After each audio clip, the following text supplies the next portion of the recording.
እንዳልኩ ዳባት የሚደረግ ውጊያ አካል ላይ ሆኖ ብዙ መስዋዕት ነው የተከፈለበት። እኔ ሶሊድ ማቀው ማለት ነው 90 ኪሎ ሜትር ሆኖ ሲመራ የነበረ ሰው ሸሽታችኋል ወደ ኋላ ፈግፍጋችኋል ብሎ ወጣቶች ረሽኖ ይሄን ለምንድን የጀግንነት ታሪክ ምን ውሸት ነው። እኔ ክሊርሊ ምን ነገር ያለበት የትግራይ ህዝብ ላይ ማንንም ጦርነት መቀስቀስ የለበትም።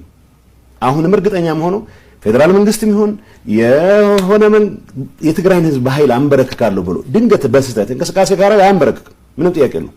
የትግራይ ህዝብ ሰላሙን ይፈልጋል። ይሄን ባከበረ መልኩ ፕሪቶሪያ ተፈጻሚ የሚሆንበት ሁኔታ ከፈጠርን እነዚህ ሰዎች የሚፋፉበት ፍግ ይጠፋል። ወንጀለኞች ናቸው። በወንጀለኝነታቸው ልክ ፈጸሙት ለሚባለው ጀግንነት ያለኝን አክብሮት ገልጬ ነው።